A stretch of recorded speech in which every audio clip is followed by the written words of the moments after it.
Hey guys, SuperCoach God here, and today we are with the legendary man, SuperCoach with DR. How are you? Very, very good, mate. Looking forward to sitting down, having a chat about some must-haves. Now, I tell you what, mate, I know my list over the last, 24 to 48 hours has changed drastically. A lot of carnage in the Supercoach world at the moment. So, looking forward to hearing your top 10 as well, mate, and seeing how close we are with our projections at the moment, buddy.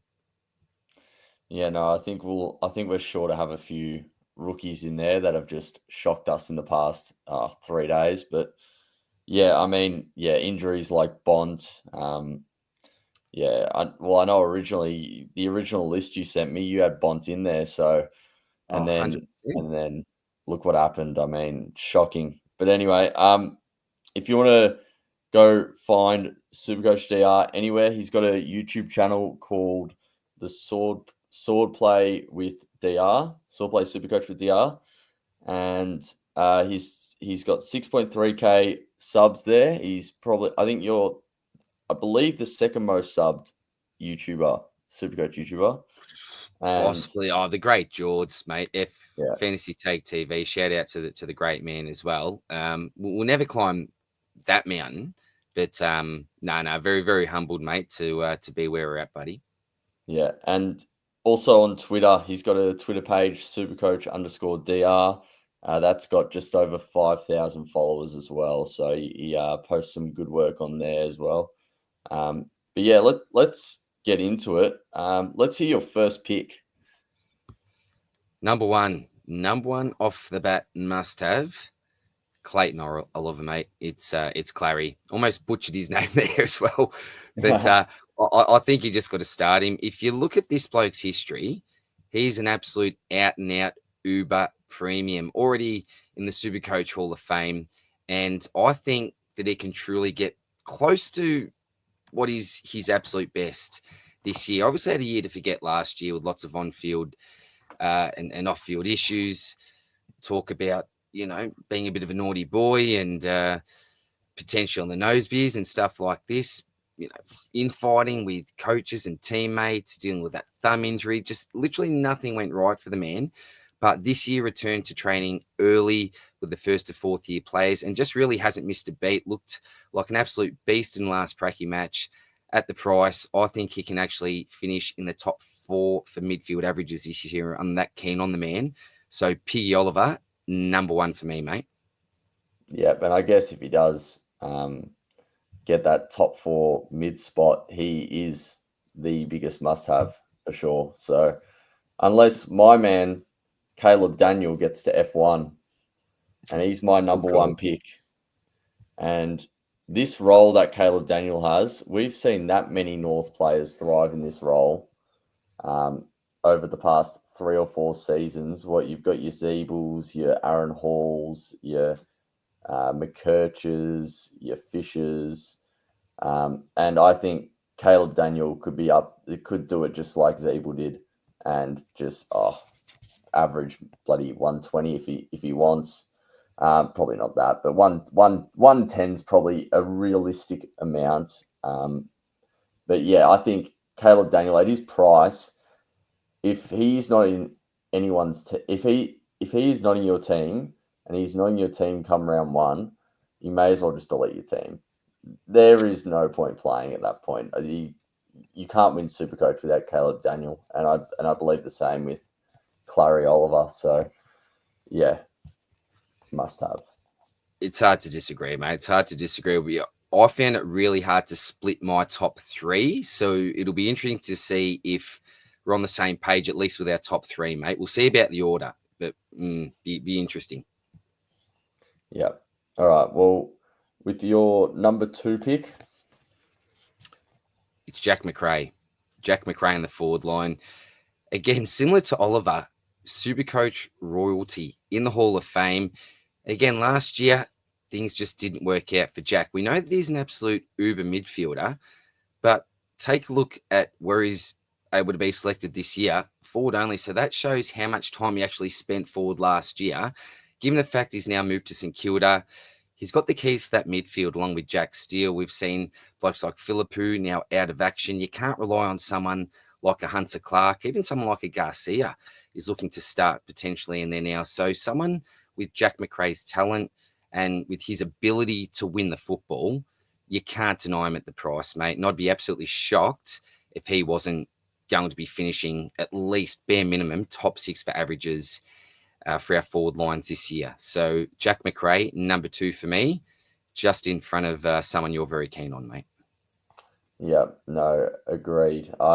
McRae's at number 2 for me, and yeah, he's probably on that Mount Rushmore of SuperCoach players if you really look at it, with your Pendleburys, your Gorns, your Ablets. But yeah, I mean, in his day, on his day, he's hard to go past.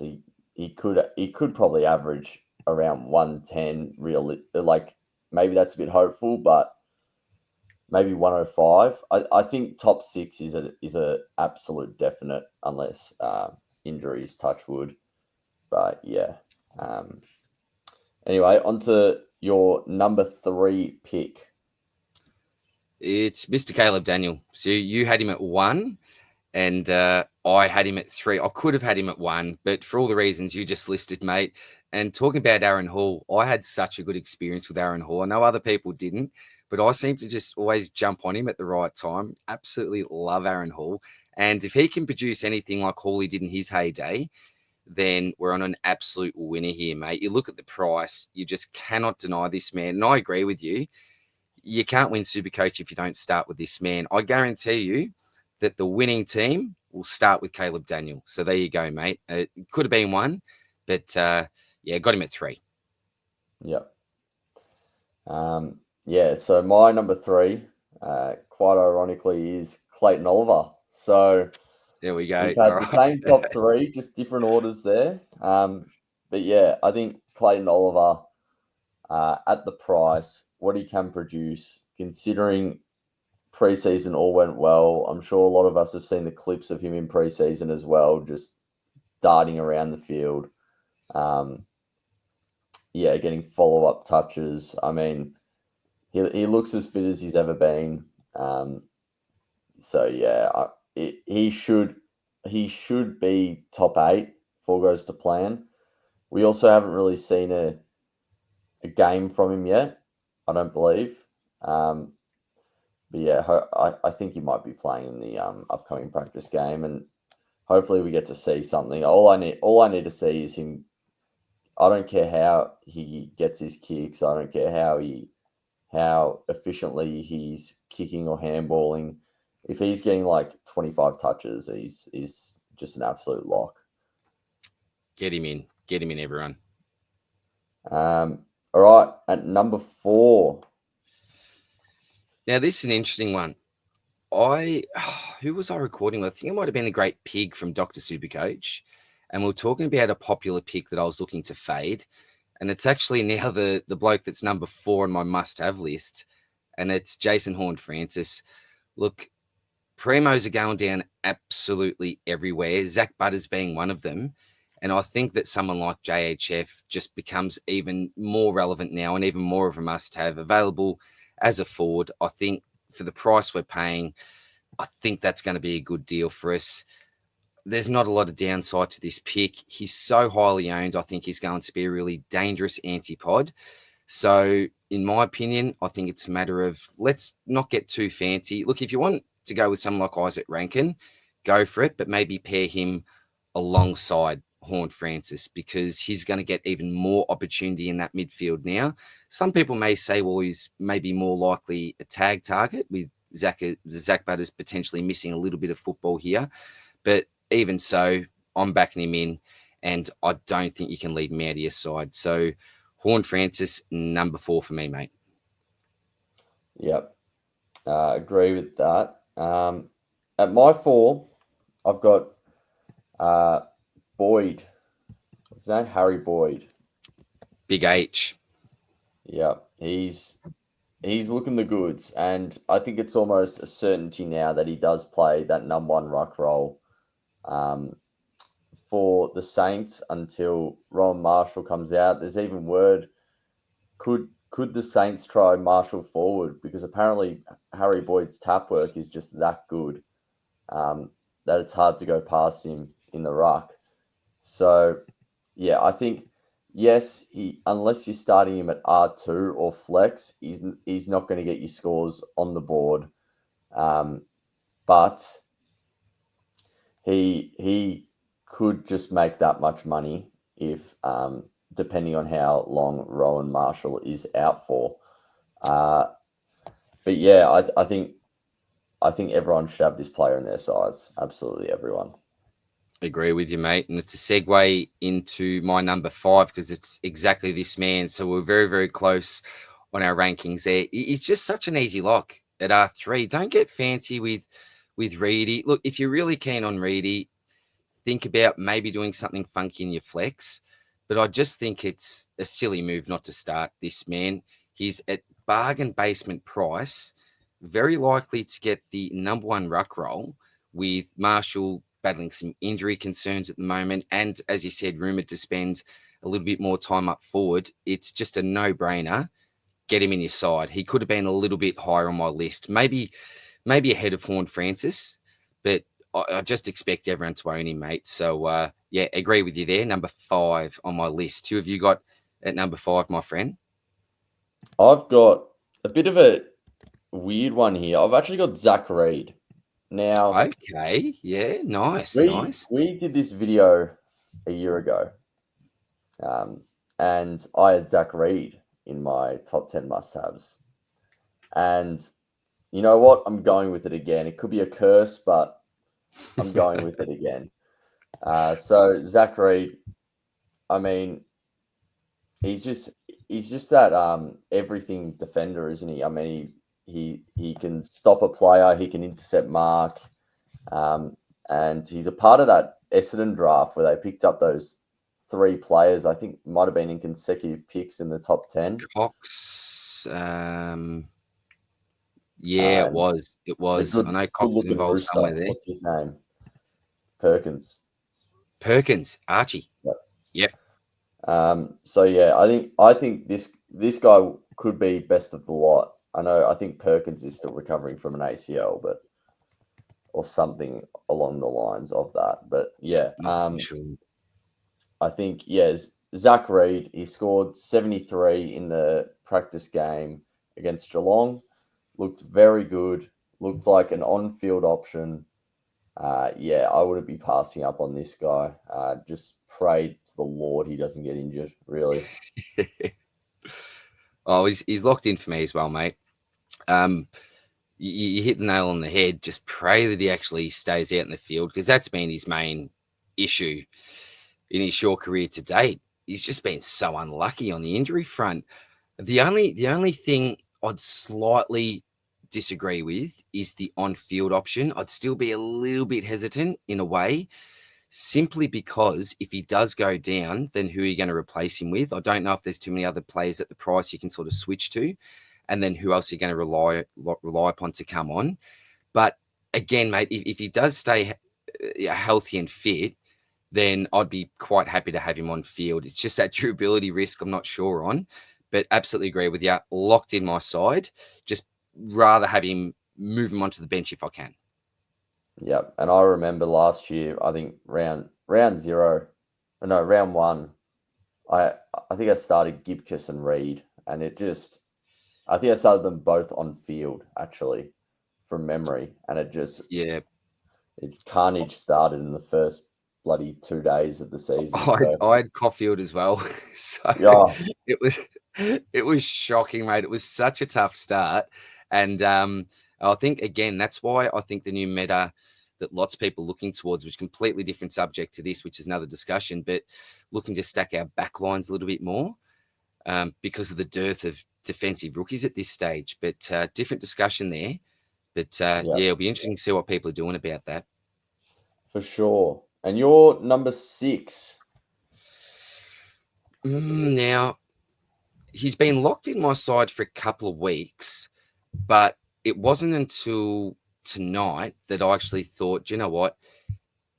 I think this guy actually is must-have. and it's Adam Chera. So I'm just going to get his numbers up here, mate. So this was in 57% game time, if you don't mind. So 13 kicks, 8 handballs, the 1 mark, 5 tackles, kicked a snag, 10 contested, 5 clearances, 108 SuperCoach points. Now, what we love about this is the fact that he has actually punched out premium numbers in the past. Again, similar to well, probably not as bad as Reed, not on that scale, but durability is a big concern here. But he's a number 2 cog in that midfield at the moment behind Cripper. Sam Walsh, question marks around his fitness at the moment. And as I said, there's just carnage across the competition when it's coming to injuries. So if I can lock in a bloke who's got basically the number 2 role in that midfield, someone that's done it before, someone that's just really passed the eye test, and in just over half a game, hit a triple figure score. Yeah, I'm going to take that. Now, again, it's against a GWS midfield that didn't have someone like a Tom Green, and so Kieran Briggs wasn't there. So they're at a big disadvantage, I think, the Giants in the middle during this particular game.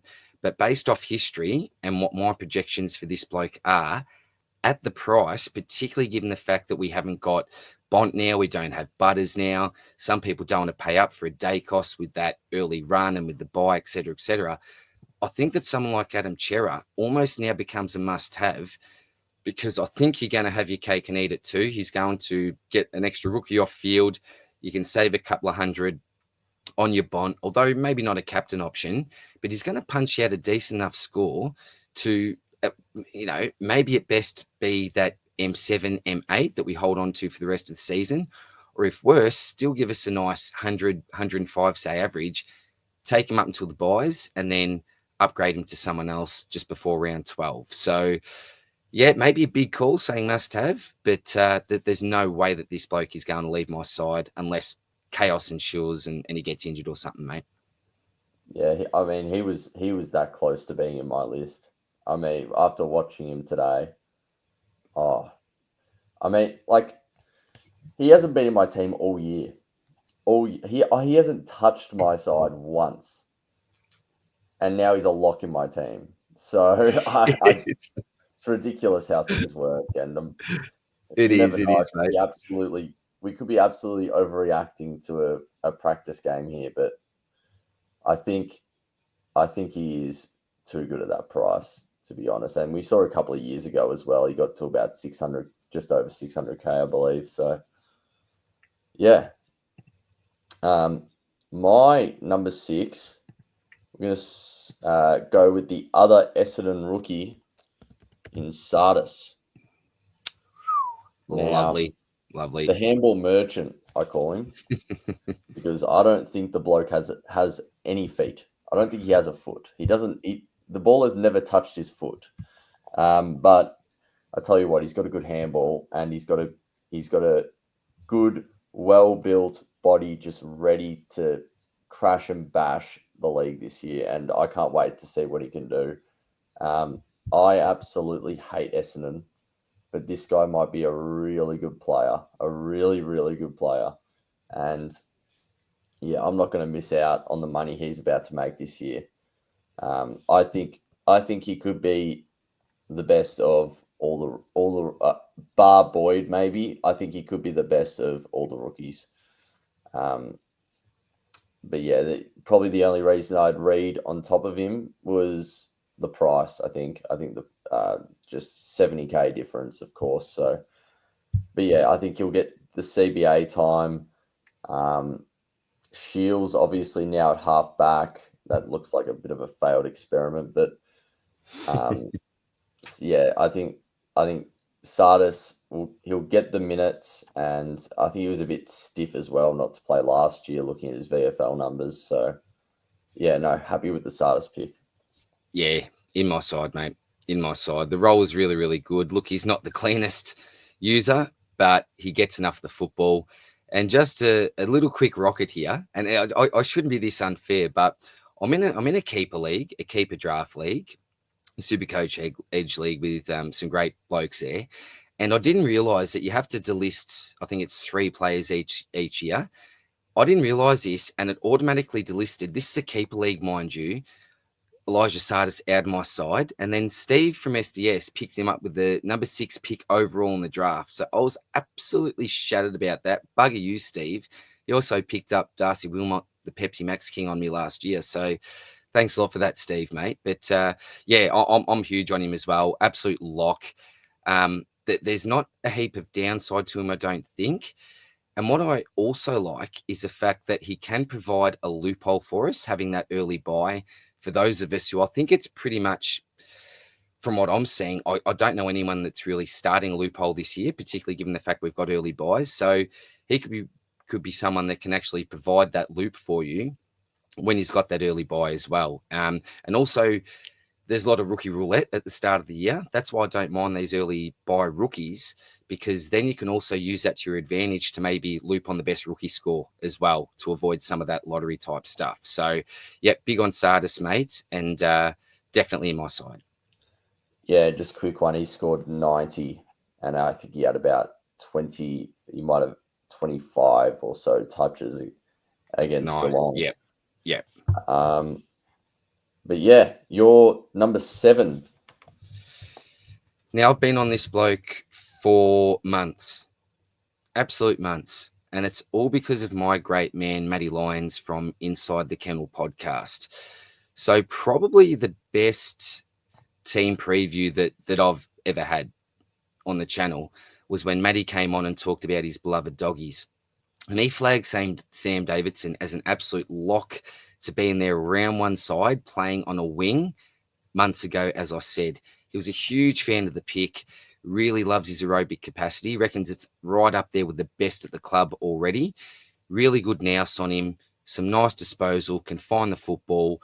Was originally playing as a forward in the VFL, kicked like a nice bag of 6, a couple of bags of 4, I think, from memory. But the doggies are a huge fan of this bloke. According to me, the doggies have been just searching for a really decent winger. You know, they used to have Hunter and blokes like this. I think they tried Bailey Williams there last year, but they just haven't been able to find the right bloke. But they have absolutely 100% pegged Davidson to be the man to fulfill that wing role in the best 22 all year. And Matty said even in preseason match sims, he'd look and 1 minute he's down back, then the next minute he's up forward. That running capacity, he runs like the wind, and that aerobic capacity and endurance is absolutely fantastic. I know that he was blowing out a bit of air towards the end of the game, you know, when it got to that 4th quarter in his last match, but that's expected, you know, with most players, I think, at this stage. But keep in mind, he's also a mature age player as well. So we're getting him for that price. This isn't an 18-year-old, you know, he's not the biggest built bloke you've ever seen, but he's nice and strong. And from what we saw in that performance on the weekend, I'm even saying that we can potentially field this fella. Now, the wing role isn't a great role for SuperCoach. And one thing, if you did watch the game, you would have noticed is that he found a heap of it in the 1st and 2nd quarter. Then the 3rd quarter seemed like he went missing. Sometimes a wing role just is not rewarding for SuperCoach, and you've just got to run sort of up and down like you're doing suicides and laps up that end of up that particular side of the ground. But Davidson, huge fan of him. Matty's a huge fan. Bevo's a huge fan. And I think he's locked for the best 22. So at the price, either on your forward bench, or if you want to save a bit of extra cash and maybe go larger in defense, then I think you could either have him at F6 / your flex position, mate. So yeah, big fan of Davidson. Yeah, I agree with that. I mean 29 touches and a goal. It's pretty bloody good off the wing. So yeah, obviously the wing role, it's so unpredictable. They could have 30 touches one day. Like I think I saw, was it Lipinski got 37 touches off the wing the other day? That was ridiculous, wasn't it? He's never doing that again. That is never happening again. But yeah, I mean, yeah, he could have 30 touches one week and 10 the next. So probably a bit of up and down scoring. So could result in a little bit of a slow burn kind of scenario where we get maybe a bad break even, then a really good break even. But yeah, I think you do have to pick that Davidson as well. I think you do, especially I don't really like many forward rookies or back rookies this year. So I think with Davidson there. He looks the goods. Yeah, when you just lock in, I think, mate, don't have to worry about, and just hopefully get a nice price rise and chop him when he's ready. Yep, agreed. My number 7 is the Horny Man, Jason Horn-Francis. So Nice. You had him at 4, I believe. So Yeah, 4 on my list, mate. Yep. So at the 7, I think now he's been in my team. I maybe over a month. He's been in my team for over a month, and he has not left my side once. That as soon as I saw that Indigenous All Stars game where he was locked into my side, Looked good, didn't he? Yeah. Yeah, I didn't even need to see how he'd play. In a Port Adelaide jersey to know that he was going to, put up at least similar numbers to last year. I can see him. I actually see a world where Jason Horn-Francis could be a potential Brownlow contender this year.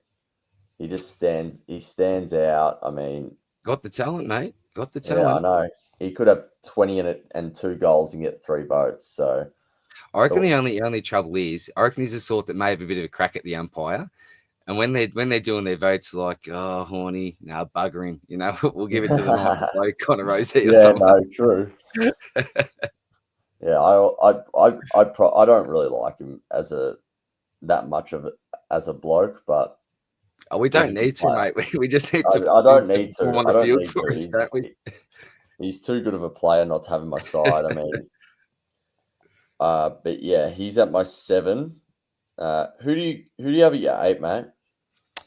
Yeah, now look, this is an interesting one because I haven't seen a lot of him during the preseason, but all reports have been really good, and that's Elijah Hewitt from the West Coast Eagles. So rookie priced, obviously a really talented bloke. Injury really wiped out his year last year, but available rookie price.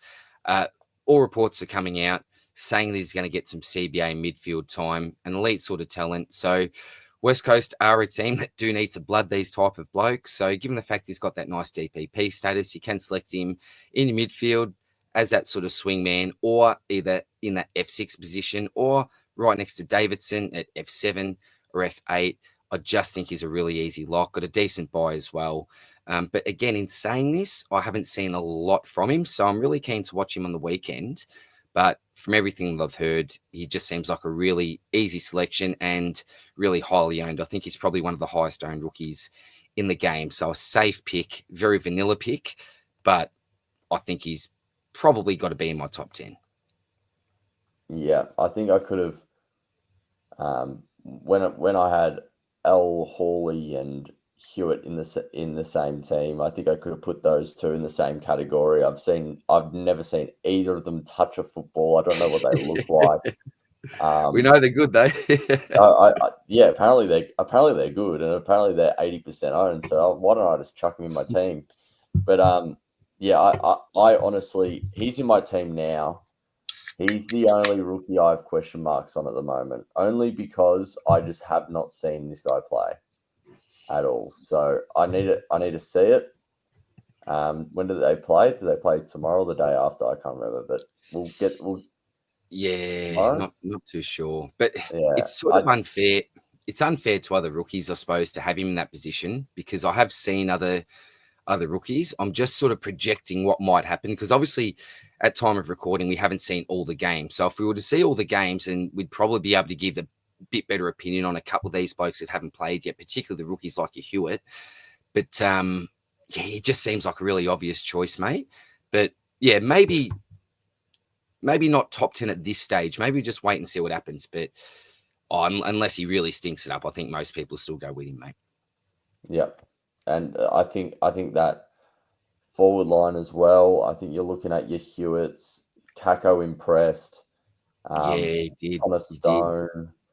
I don't. There's just not that many good rookies in that forward line, and it'd be good to get a good one here, I reckon. Yep, absolutely, mate. All right, with my number 8. Oh, this is controversial. All right. But we're going for the man, the myth, the legend, the bloke that nobody can catch in their right mind, Nicky Boy Dacos. In the must-haves at number. Oh, okay. Now you're a Collingwood man. I am a Collingwood man, and I'm looking for a new M1. Like Bont's gone down, Butters has gone down. I've currently gone with one of my Brisbane boys. Come on, sell me it, mate. Come on. Yep. Why should we select the king? So I didn't have Bond in my team. I did have Butters though, and obviously need to find a replacement. And I was searching. I've been watching the preseason games. I was just looking. I was having a really deep. I was putting my goggles on. I was binoculars, if you will, and then second preseason game, I just saw 153 SuperCoach points in 3 quarters, and I just, oh my god, my mouth started watering. I was thinking, Nick Dacos Brownlow, Collingwood flag, and M1 Nick Dacos, and that's all that went through my head. And I think, yes, he's got a tough draw coming up with the start of the season, and he's got the early bye. But I think if what I saw against Richmond, yes, it's Richmond. They're the worst team in the AFL by a mile. If what I saw against Richmond is any indicator on what he's going to produce this year, just lock him in. Oh my God. He could average 150 for the first 4 weeks. I don't care who he's playing. But yeah, that's my pitch to you. I'll tell you what, so when the team picker first came out, Dacos was there right next to Bont. If I look back, the only reason why I actually took him out of the side was when, the injury news came out that he had that foot issue. So I thought, out he goes, I'll get someone else in. But that was literally the only reason. I was so staunch on him because lots of people were fading him because of that early bye. But I thought to myself, who is someone that can really hurt us? Like, who's got the potential to just go multiple 150s in a row? And there's the Bond, I think there's Butters, and I think there's Nick Dacos. So they're probably the 3 blokes, and I'm talking midfielders here. You've got those rucks that can go off as well. But they're the 3 blokes. They're the 3 big boys in the midfield. So I'm very, very tempted. Very, very tempted. I'm not 100% there yet, though. I'm not 100% there yet. But let me tell you this. For those of us and any of us that don't start Nick Dacos, it's going to be such a nervous watch. And there may be times where you just have to cover your eyes during Collingwood games because on the weekend, he just looked, or the weekend, whenever it was the last game, he looked sublime. He was taking the absolute piss in every sense of the word. Goal assists, 1-2s, getting some free kicks, elite use. Yeah, it's hard to deny, but not currently in my side, mate. But as a good Collingwood man, I can see why you're locked and loaded at the moment. It just has to be done for me. I think if I want to be faithful to my great king, I need to pick him. So, but yeah, who do you have at the 9? I've gone another rookie here. Now it could have been one of 2 rookies. I was thinking like an Angus Sheldrick, particularly after the news that Gordon's gone down, no Mills as well. But I've gone with Mitch Nevitt for now. He's a little bit cheaper, and that CBA rate that we saw really over the last couple of games has been really, really nice. Now, we know that Baz wasn't in that midfield, but really I think it's got to be a bit of a changing of the guard. Dangerfield, I think he'll spend a fair bit of time up forward this year. So I think that Nevitt will be one of the main beneficiaries of this changing of the guard in the midfield. And I think at the price, he's pretty hard to deny. We've got players that, like your Sid Drapers from Adelaide, who really, really talented player, but will he actually be selected in the best 22? Will he be sub? How much CBA time will he get? I just think someone like Nevitt, where you're saving that 50K with a more mature body, with a more likely chance to keep his spot in that 22, given the data that we've seen in the preseason so far, I think he's just one of those rookies that's a pretty easy lock in our midfield. He's not going to set you back too much. A little bit more expensive than your 119K, obviously. But I think I've seen enough to be able to just lock this bloke in. Yeah, I think he's probably. Yeah, I think with, of course, Bailey Smith is obviously had an issue with that other knee, the opposite knee to his ACL knee. I think that could even give him more CBAs. And who was the other guy you were talking about with CBAs? Sid Draper. I think the thing with Sid Draper is, I think you will get games. I think people might actually get a little bit not baited, but they'll pick him based off him getting, I don't know, what was it, 50 points in 60% game time or whatever. Great points per minute. Yeah. Great points per minute. But in that Adelaide team, I can't see him getting the CBAs that Nevitt is going to get. And I think, Adelaide's midfield's a bit stronger. It's a bit harder to get into. I think with Geelong, I think Nevitt will slot into that midfield nicely and, put up some pretty consistent scores, I would have thought. He's hoping, mate. He's hoping. Alrighty. At the 9, I've got your man, Levi Ashcroft. Levi, love it. And 185K. He scored an 81 in the Pracky game against, I forget who it was against. Who was it? Adelaide, correct. No, really liked his game. He had over 25 touches, I believe. He had something silly like that. Between 20 and 30 touches, I think. But I really liked his game. I think he actually played better than his brother in that game. So I thought that was pretty funny. But I think Ashcroft is in those top 4 midfield rookies that really we're looking at. I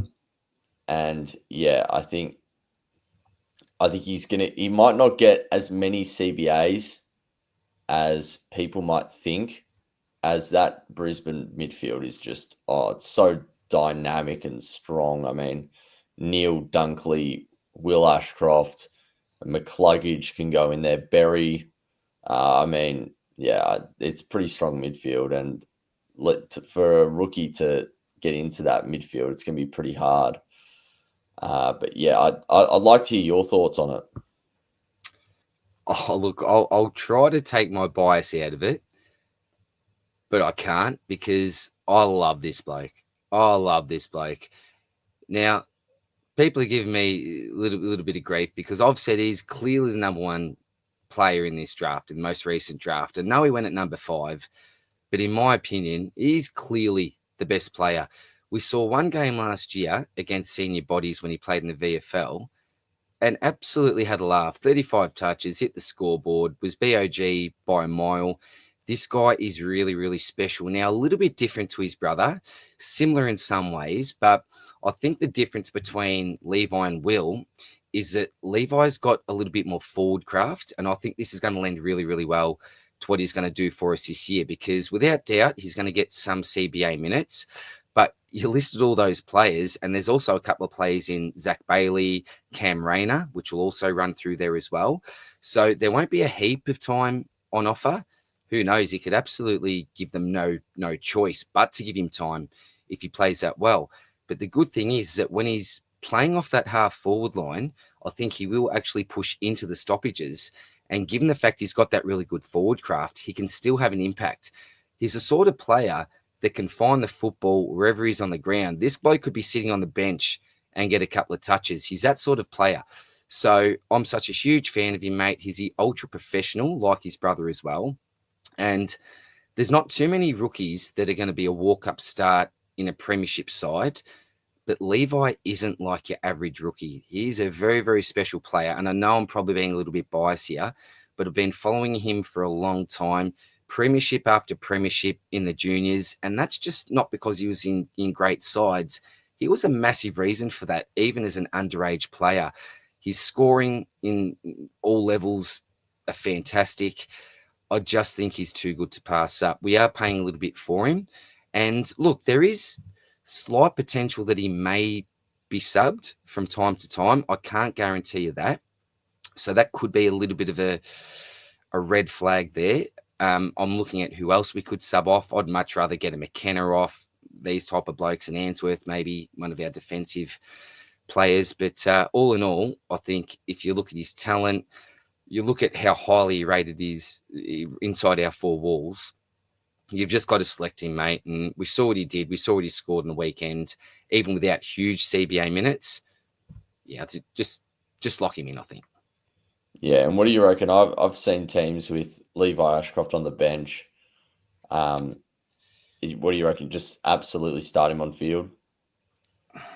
Look, it depends how crazy you're going. Like, I would have a Sartis over him because I know so many people I know. Like, I know someone with Peatling at M7 at the moment. So it really does depend on how many blokes you're running. Someone like a Nevitt, I think he's got a bit of competition there.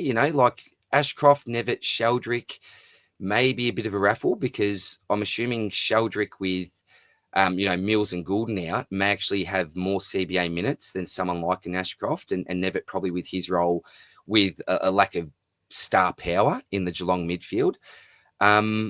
So I don't think it's necessarily, mate, you have to field him, but I'm personally fielding him. I've got the faith to field him at the moment. But again, I'm running a few of these high-price rookies on field and also one in my flex. So maybe team dependent, but yeah, I'm more than happy to have him on field personally. Yeah, I'm in a similar situation. I've got one of those mid rookies at my flex, and got Levi Ashcroft on field. Anyway, your number 10. Chopping change. Now we did mention at the start, when we say must have, it's becoming a bit of a looser term as we're going down the list. I think we can both agree probably what our top 7 to 8 are pretty much must haves. I think we were very similar, just in different order. With someone like you had a read, but I think he's pretty much locked on our bench with a lack of rookie. So yeah, this is getting a little bit looser now with a must have. And originally I said to you, it's going to be out of one of these 2-3 players, but like, come on, we need to get to 10.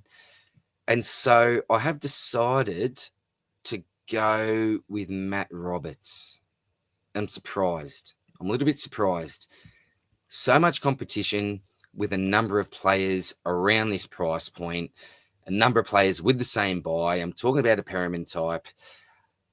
But I suppose the difference between, and it sounds a little bit funny, between Perriman and Roberts is I've got to ask myself, what role do I prefer?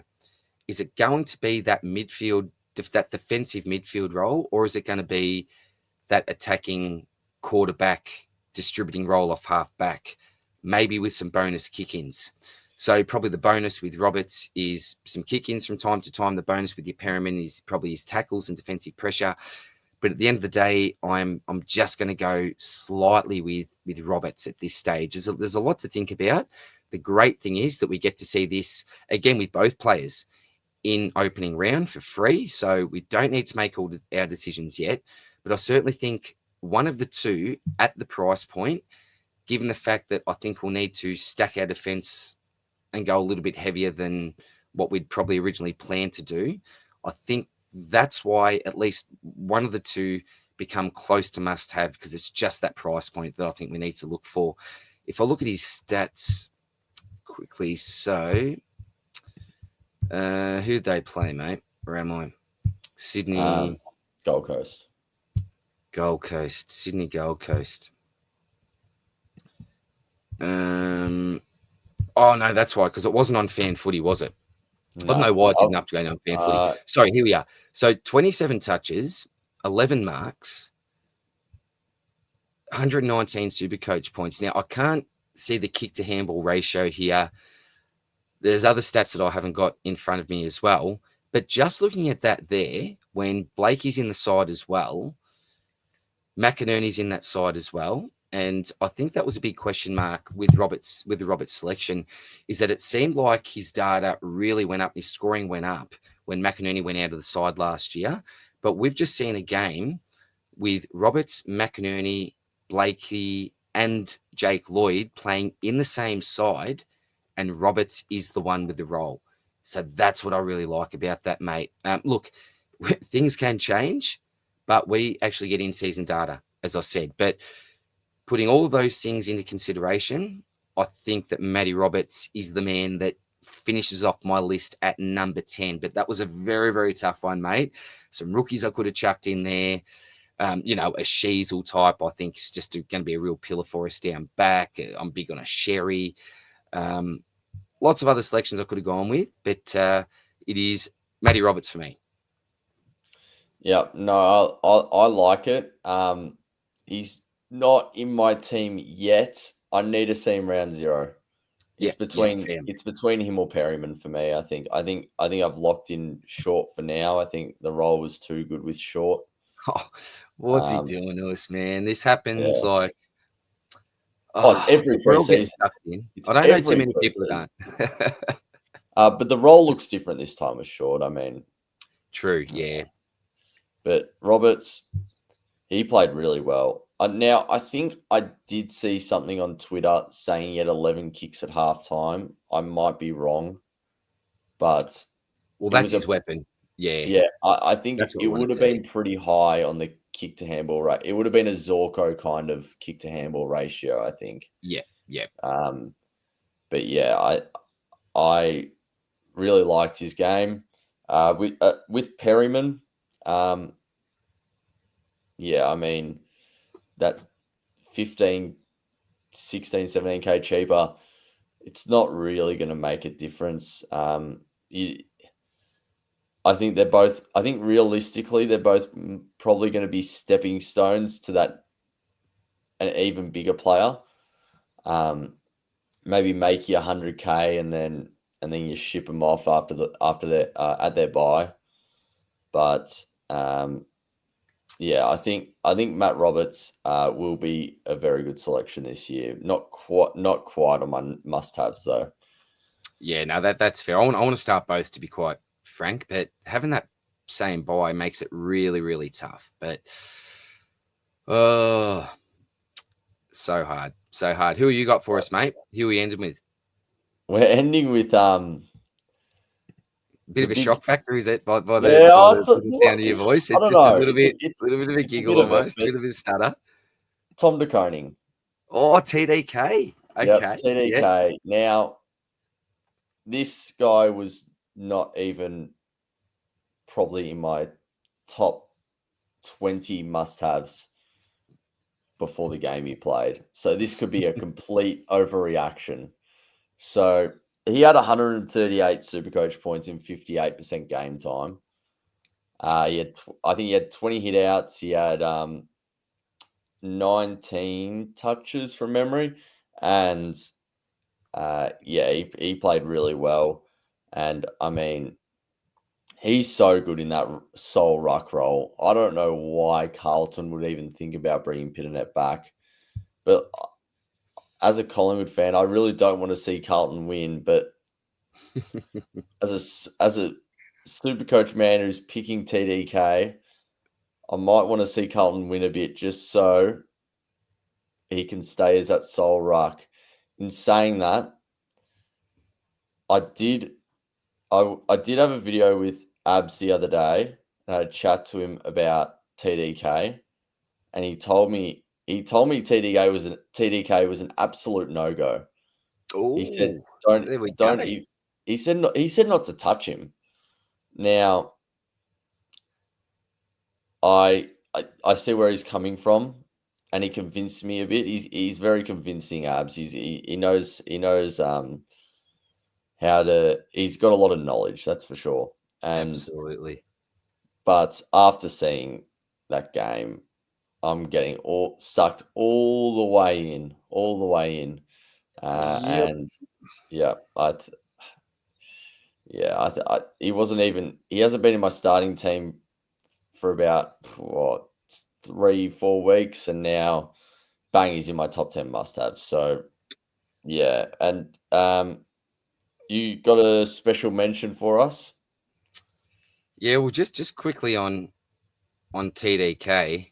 Oh yeah, Man, it's hard to deny, isn't it? I had Nank there, but 138 SuperCoach points, 20 hitouts, 7 contested in 58% game time. It's very hard to go past. One thing I just want to red flag with this, probably two things. One is the fact that he was rucking against Lockie Keefe for most of the game. Kieran Briggs wasn't playing.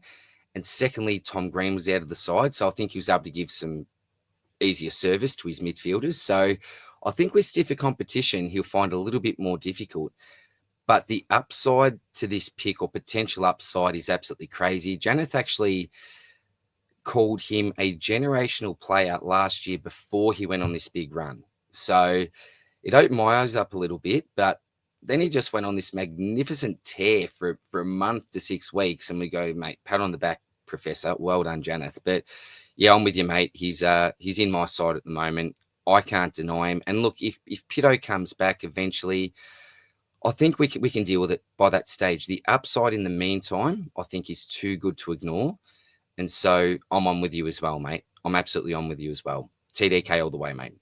yep, absolutely agree. Yeah, I mean, and like another thing with Janeth saying that, Gorn apparently, there's a quote. There's no video. I listened to the SEN Post YouTube videos pretty much daily, and it's like Kane Corns, David King, The volcano. talking and whatnot, and I love listening to it. It's about half an hour every day. I recommend it. And apparently Max Gorn went out and said that TDK will be the best player of our generation. The best player of our generation. Must have been listening to the Swordplay podcast, mate. Didn't know Yeah, Maxi was a fan. I mean, well, there we go. I mean, the best player. That's a huge statement when you think of some of the players in this generation. A generation's about 20, 30 years. Just in regards to Ruckman, like Gorn himself, Dean Cox, like he's going to have to really play well in these next 5-6 years, mate, to be in that conversation. I reckon he's saying this to try maybe get some more in his next contract, Gorny, because we know TDK's secretly getting offered some big money. Bit of a side, yeah, I like it.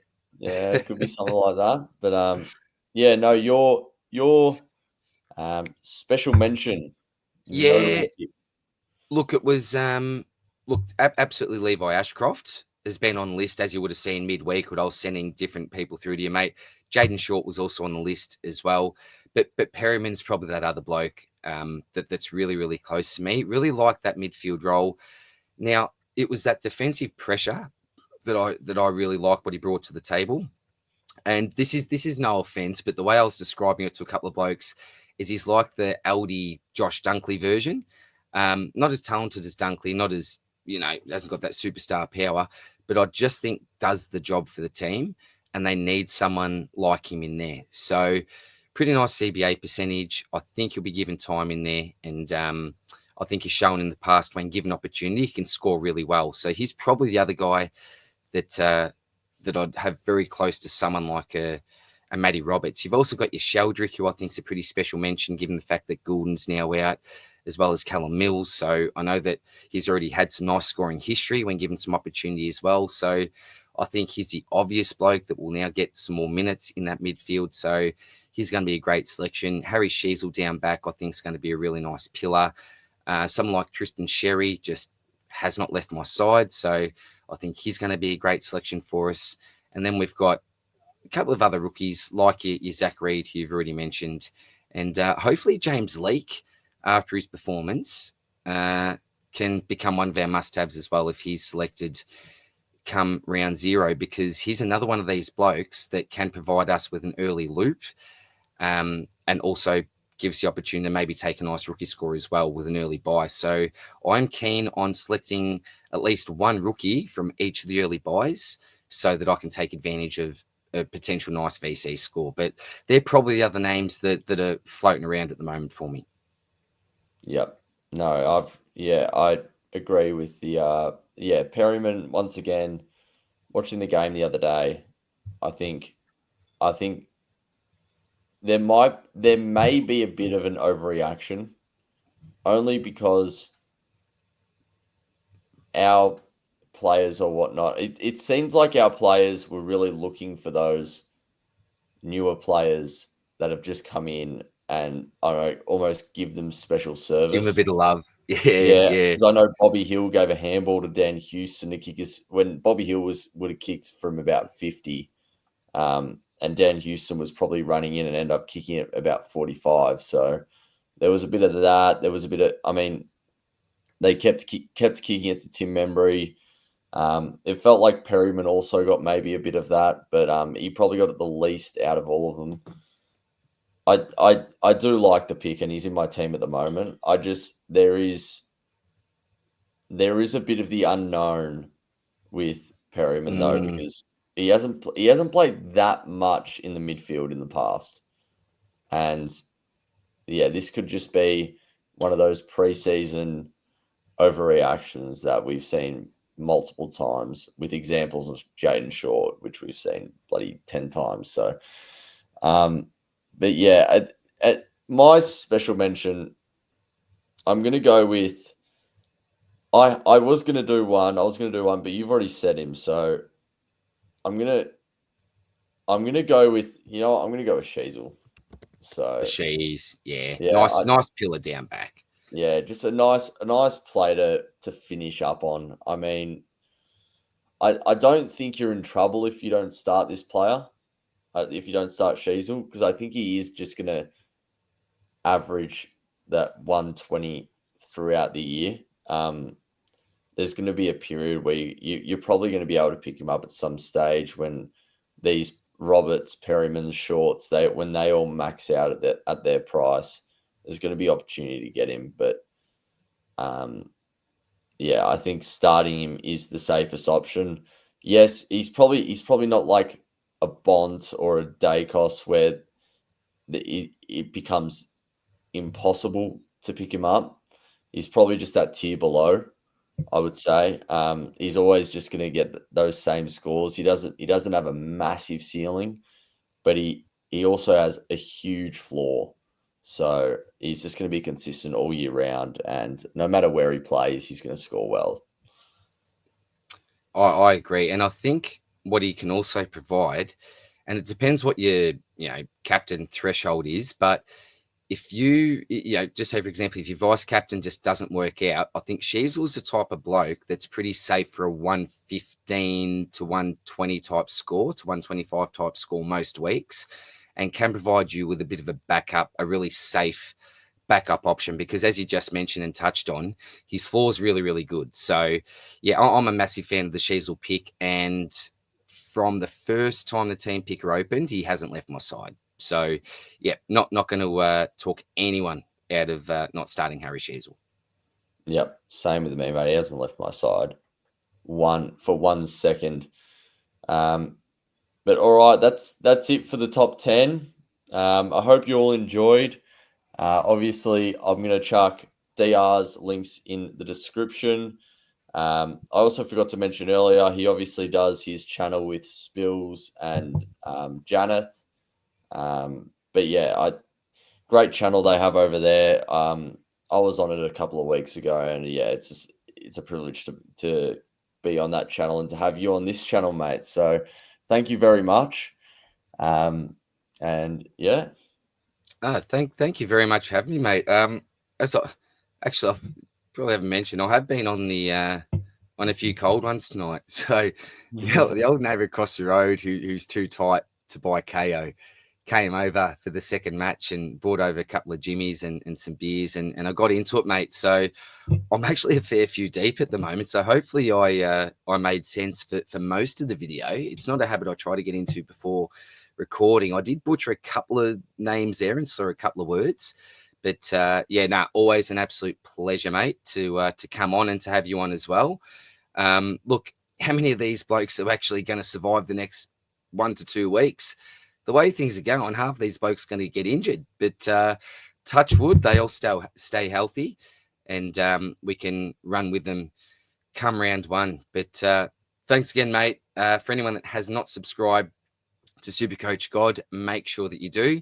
Because, having people like Abs on the channel as well goes to show how respected he is in the community. And, let's get this sub count up. And cannot wait to join you again some stage during the season, buddy. Yeah, for sure. We will get that sorted. But yeah, thanks once again. And thank you. If you're watching now, I mean, thank you. You've just watched an hour of content. So For an hour. Nice. Really appreciate that. Hope you all have a great bloody week. And good luck with your SuperCoach sides. Peace.